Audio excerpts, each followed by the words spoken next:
अस्सलाम वालेकुम Pakistan. Green Pakistan initiative के साथ मैं हूं हाफिज़ नजमुस साकिब। उम्मीद करता हूं आप सब खैरियत से होंगे। ख़वातीन और हज़रात, हमारा इस यूट्यूब चैनल का जो मकसद है कि आप लोगों की ऐसी शख्सियात से मुलाकात करवाई जाए जो पाकिस्तान में एग्रीकल्चर के ऊपर आज से नहीं बल्कि सदियों से फोकस किए हुए हैं, अपने ग्रुप्स को लेकर चल रहे हैं, पाकिस्तान में एक्सपोर्ट क्वालिटी की प्रोडक्ट्स बना रहे हैं और इन्हीं से ग्रीन पाकिस्तान इनिशिएटिव भी एज ए पार्टनर सीख रहा है। और बहुत सारे फार्मर्स जो इस वक्त इस फील्ड में नए आ रहे हैं, जो अरसे दराज से काम कर रहे हैं, उनको जिन मुश्किलात का सामना है, उस हवाले से भी हम लोग आप तक रहनुमाई ऐसी शख्सियात की पहुंचाने की कोशिश करते रहते हैं। तो आज एक ऐसी शख्सियत मेरे साथ मौजूद है, ज़िला खानेवाल में हम लोग हैं और यहाँ पर इन्हीं के फॉर्म पे और इन्हीं के ग्रुप के फॉर्म पर हम लोग मौजूद हैं। प्रेसिडेंट एवियोल ग्रुप हमारे साथ मौजूद हैं जनाब आसिफ मजीद साहब। अस्सलाम वालेकुम आसिफ साहब, बहुत शुक्रिया वक्त निकालने के लिए। सर खालिद खोकर साहब हमारे साथ मौजूद थे और वो जिस तरीके से कह रहे थे उनकी एक बड़ी कोशिशें हैं और यकीनी तौर पर सर आपका ग्रुप अरसे दराज से काम कर रहा है, मुख्तलिफ तरीक़ाकार से कोशिश एक जारी है सभी की। ग्रीन पाकिस्तान इनिशिएटिव की भी ये कोशिश है कि तमाम पार्टनर्स को साथ लेकर चला जाए ताकि इस मुल्क की बेहतरी के लिए काम किया जा सके। ज़रा हमारे बच्चों को आने वाला जो मुस्तकबिल है उनको बताएं और हमारे नाजरीन को बताएं। ऑल दो हमारे नाजरीन जो हैं बहुत सारे एग्रीकल्चर से ही मुंसलिक हैं, लेकिन हमारी जब ये पट्टी पूरी नज़र हम डालते हैं गिलगित से लेकर सिंध तक और हमारी इकोलॉजीज़ को हम लोग देखें और फिर ग्रीन पाकिस्तान इनिशिएटिव के विज़न को देखें और इस मुल्क को ज़री मुल्क कहा जाता है, असल में सर ज़रा समझाएं हमें कि ज़री मुल्क क्यों कहा जाता है, कितना पोटेंशियल है इस सरजमीन के अंदर। जी शुक्रिया सर, बहुत शुक्रिया इनिशिएटिव का कि आप माशाल्लाह इतनी एक्टिविटी अच्छी कर रहे हैं, लोगों को साथ लेके कि एग्रीकल्चर बड़ी दिन दिन बस्ट होती जा रही है क्लाइमेट की वजह से। मेनली तो मीन क्लाइमेट है और ब्रीडिंग सिस्टम आर&डी ना होने का सिर्फ सबसे बड़ा एक तो क्लाइमेट है और दूसरा ब्रीडिंग है। पाकिस्तान एग्रीकल्चर मुल्क है नहीं, लेकिन हम इसलिए कहते हैं कि रकबा है, हमारे पास कोई ऑप्शन नहीं है। दुनिया में होती है बेसिक एग्रीकल्चर है, उसके बाद डेवलप होती है तो फिर इंडस्ट्री आती है, इंडस्ट्री के बाद टेक्नोलॉजी है या हेल्थ है, एजुकेशन है, ये लोगों के होते हैं। हमारा अभी तक बेस एग्रीकल्चर ही ठीक नहीं हुआ तो इंडस्ट्री भी थी, वो भी इस तरह नहीं है। लेकिन एग्रीकल्चर और कोई तकरीबन 70% नहीं तो अब 60-70% लोग अब इससे रिलेटेड ज़राअत से। अब लेकिन चेंज हो गया कि गर्मी बहुत, टेम्परेचर बड़ा हाई हो गया। अब तकरीबन पहले होती थी सिर्फ 3 महीने गर्मी, अब तकरीबन अप्रैल से लेके अप टू सितंबर तक मतलब है कि आपको बर्दाश्त करना पड़ता है और एक ही तरह का टेम्परेचर तकरीबन आप 35 से लेके 47, 48, 50 तक भी जाता है बाज़ दफ़ा। तो ये एक मुश्किल काम है और उस चैलेंज को करने के लिए एग्रीकल्चर का सिस्टम टोटली तब्दील करना पड़ रहा है हमें और उसमें आके हम R&D बेस जो अदारे हैं वही चलेंगे, वही सिस्टम को ठीक कर सकते हैं। बाकी क्योंकि हमारे जो 3 बड़े मसले हैं पानी, ज़मीन और टेम्परेचर, ये तीनों एक मुश्किल है पाकिस्तान। मतलब दुनिया के जो कम चंद हाई टेम्परेचर वाले मुल्क उसमें पाकिस्तान एक आता है कि ज़मीन हमारे पास डैम बने नहीं, पानी है नहीं, पानी का मसला बहुत बड़ा है हमारा, सबसे बड़ा इशू पानी का है क्योंकि हाई टेम्परेचर में पानी बहुत चाहिए, पानी है नहीं। लेकिन उसको ये तीनों चीज़ों को, ज़मीन को भी पानी को भी एक ही चीज़ कर सकती है, वो सीड सिस्टम है। कि सीड सिस्टम जितना मजबूत होगा, जितनी उस क्लाइमेट के मुताबिक होगा, बर्दाश्त करने की कुव्वत होगी तो वो चलेगा। उसमें R&D ये बेस है, R&D इतनी मजबूत होगी उतना ही हमारा सिस्टम ठीक होगा। हम कहते हैं कि सीड सिस्टम एक फौरी और आसान हल है जिसको हम ठीक कर सकते हैं, जिसमें मतलब ये देखें तो हम कहते हैं। अच्छा सर, माज़रत कता कलामी के लिए मुझे ये बताइएगा कि इस वक्त सीड का आपने जिक्र किया, R&D का जिक्र किया, मैं जानना चाहूँगा कि एवियोल ग्रुप इसके लिए क्या कर रहा है। वही ना, आपने देखा इस तरह काटन में तो ये जो टेम्परेचर देखें आप, ये देखें ना, एक ही काटन है और यहाँ पर एक ऐसी वैरायटी निकली है जो बिल्कुल तब्दील है। इतने हाई टेम्परेचर में इस साल इतनी हाई टेम्परेचर कभी नहीं हुआ था, 50 सेंटीग्रेड तक कभी नहीं गया था। जून 1 ऑफ द फर्स्ट मंथ था इस साल टेम्परेचर रहा से। उस टेम्परेचर में R&D थी तो एक ऐसी वैरायटी निकली है जो इस टेम्परेचर में भी बड़ी अच्छी रही। अर्ली में इस साल अर्ली में पहले आती थी पैदावार 30 मन 35 अब तक। इस साल जो है हाई टेम्परेचर की वजह सारी वैरायटियाँ फेल हो गई, 5-6 मन से लेके 20 मन तक है ये रहा। अदरवाइज नॉर्मल में भी इस साल अर्ली काटन भी फेल हो गई। इस अर्ली काटन को इस तरह क्या, फिर अगर आपका R&D बेस सिस्टम ठीक होगा, उस तरह की डिफरेंट चीज़ें चल रही होगी तो कोई ना कोई चीज़ें निकलती रहती हैं और उसमें आप मुल्क की खिदमत करते रहते हैं। तो हम कहते हैं कि इसमें कंट्रीब्यूशन हमारा ये है कि एक ऐसी चीज़ भी आ रही है जो पैरेलल चल रही है, जो मतलब इस तरह की चीज़ों में भी बेहतर रहेगी। दूसरा वायरस सबसे बड़ा इशू था, वायरस फ्री होना और उसके बाद हाई टेम्परेचर में बर्दाश्त करना, कम पानी लेना और कम पेस्ट मैनेजमेंट की स्प्रे हो, उसमें आए कम एक्सपेंसिव में अगर आप 50 मन अर्ली में आप लेते हैं 50 से 70 मन, और लेट में आप लेते हैं 25 से 30 मन। ये एक आपका सिस्टम हो, ये दो हमारे क्राइटेरिया हैं। अर्ली काटन में आए 50 to 70 मन, लेट में हम कहते हैं 25 से 30 मन हमारी आ जाए नॉर्मल सीजन जो वीट के बाद लगाते हैं, तो फिर हमारी काटन ठीक है, अदरवाइज काटन ठीक नहीं है। अच्छा सर बताएं, जिस रकबे पे हम मौजूद हैं ज़िला खानेवाल में, इसी इधर की सरजमीन के हवाले से बताएं, यहाँ पर कौन सी फसलें मुफीद हैं, क्या क्या फसलें काश्त की जा सकती हैं यहाँ पर? यहाँ पर जो है ना जी, सबसे बड़ी फसल काटन थी, क्योंकि ज़मीन पे यहाँ पर पानी ठीक नहीं है, नीचे का साहिल का, नीचे का जहानिया का पानी ठीक नहीं है। खानेवाल तो मैं इस एरिया की बात कर रहा हूँ, हम जहानिया की बात कर रहे हैं, हम लोग ज़िला खानेवाल लेकिन जहानिया में मौजूद। जहानिया में पानी बड़ा था, यहाँ सबसे बड़ी काटन थी, है ही काटन, बाकी कोई लग नहीं सकती फसल कोई भी, तो काटन बड़ी फसल थी, और काटन की वजह से अब लोग छोड़ गए हैं। अल्टरनेट लोगों के पास है नहीं यहाँ पर काटन। कुछ एरियाज़ में ऐसा है कि काटन ही लग सकती है, कुछ हो नहीं सकता, तो लेकिन यहाँ पर काटन भी फेल हुई पिछले 8-10 सालों से, जिस तरह काटन का हुआ। अब दोबारा एक होप है कि अर्ली में आ गए हम। अर्ली नहीं है, हम जब नॉर्मल सीज़न में, जिस दिन हम जो मई में बीट के बाद लगे और 25 मन पैदावार दे, औसत मेरी पैदावार, उस दिन काटन कामयाब होगी। उसको कामयाब करने के लिए हम समझते, उसके पास हमारे पास एक मटेरियल है बड़ा ज़बरदस्त, जो सीज़न में भी है, और मतलब वो 25 मन दे सकती है। हम लोग अगर इसका मुवाजना तो हम कर नहीं सकते चोलिस्तान की सरजमीन के साथ, क्योंकि वो कॉटन वैली के लिए मुख्तस हुई है और वो नो डाउट बहुत अच्छी ज़मीन है।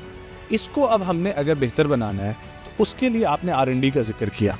उस R&D के लिए ही मुख्तलिफ ग्रीन पाकिस्तान इनिशिएटिव की जो सीड अथॉरिटी है, नेशनल सीड अथॉरिटी, वो भी काम कर रही है। बट सर पॉइंट मेरा यहाँ पर ये है कि हमारी जो यूनिवर्सिटीज़ हैं उनका R&D कहाँ पर है?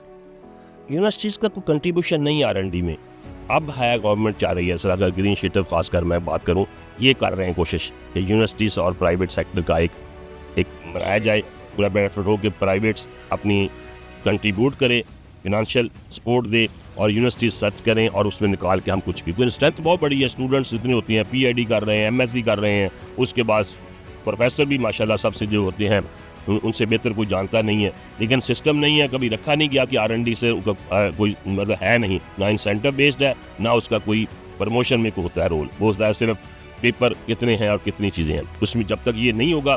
अब इसके लिए ग्रीन इनिशिएटिव, जिस तरह मतलब बात कर रहा हूँ, ग्रीन इनिशिएटिव अब चीज़ों को तब्दील कर रहा है, काफ़ी चीज़ों में रोल प्ले कर रहा है कि इस तरह होना चाहिए। जो सुनता है अच्छा समझते हैं, उसके मुताबिक वो फैसले भी कर रहे हैं।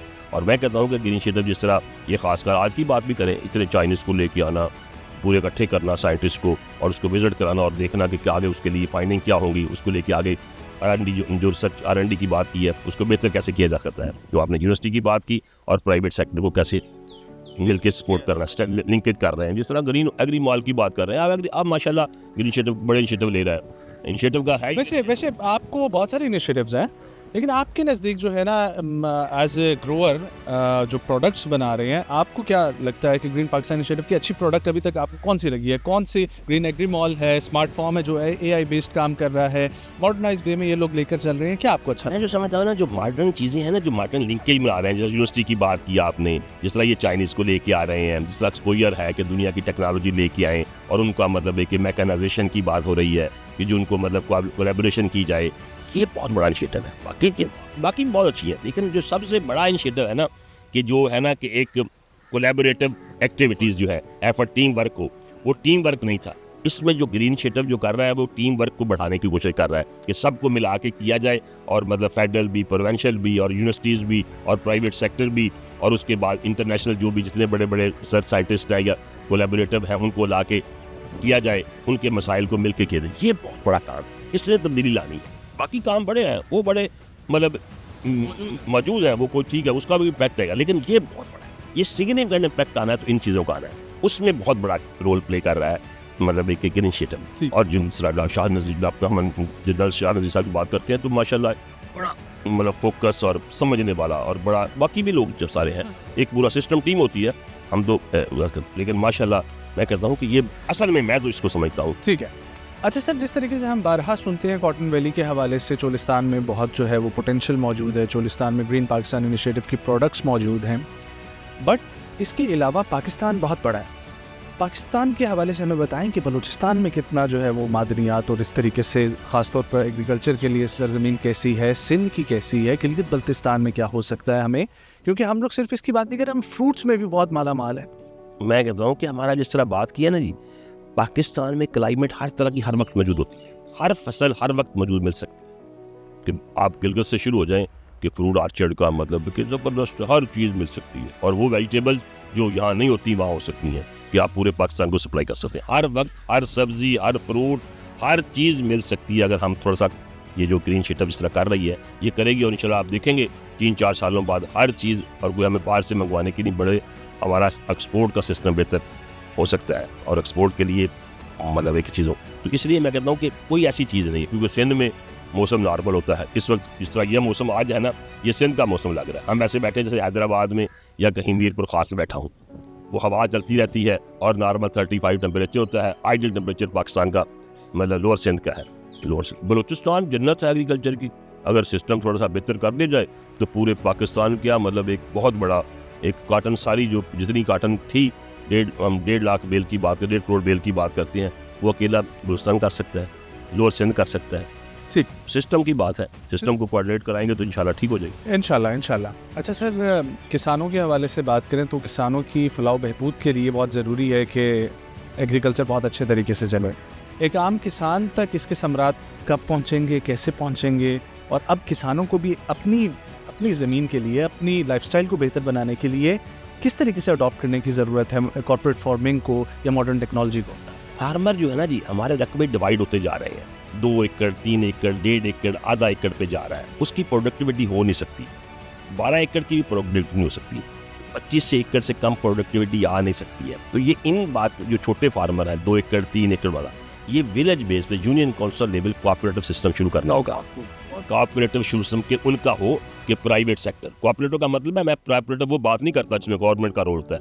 प्राइवेट सेक्टर सिर्फ और हो कि मैं हूँ मतलब एक उसमें हो एक सीड वाली कंपनी, एक हो फर्टिलाइजर कंपनी, एक हो कमोडिटी एग्रीकल्चर कमोडिटी जो परचेज करे, और उसके बाद हो पेस्टिसाइड कंपनी। ये 4 के बड़े हैं, और एक मतलब ये 4 लोग मिलके अपने एक्सपेंसेस करें, उसकी फार्म पे पूरा आए, उसके साथ उसको बात करें कि हम ये इस तरह मिलके करेंगे कि ये एकड़ है 250 एकड़ का, 2,500 एकड़ का तकरीबन गाँव होता है एग्रीकल्चर लैंड, 2,500-3,35 मिलके उसका मिलके करें, और वो जो है उसकी पास करें, और उसके साथ बैंकिंग की इन्वॉल्वमेंट हो, और वेयर हाउसेज बने हों, वहाँ रखें, रेट मिले मैक्सिमम उसको दें, उसका प्रॉफिट दें उसको। एक्सपेंसेस भी उसके टोटल प्राइवेट सेक्टर करे, खुद करे थ्रू बैंक्स, या आप खुद मैनेज करें, और उसकी प्रॉफिटेबिलिटी उसको दे के 20% आपका प्रॉफिट होगा।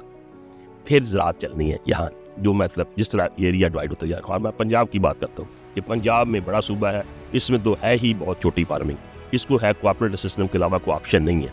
उसका सिस्टम मजबूत बनाना होगा कि आप ग्रीन इनिशिएटिव है या गवर्नमेंट है पंजाब, वो सिर्फ मीडिएटर का रोल प्ले करे कि प्रॉब्लम आता है, अगर फार्मर करता है तो फार्मर को मैनेज करेंगे, अगर मैं हूँ कंपनी के साथ जाती होती है तो वो करेगा, उनको मिला के चीज़ों को लेके। सर इसके अलावा कोई एक्टिविटी ना हो, प्राइवेट खुद बनाओ बोर्ड और वो चलाए और उसका सिस्टम चले। ये होनी है ज़राअत को ठीक, ब्रीडर R&D सिस्टम और फिर छोटे फार्मर की प्रॉफिटेबिलिटी।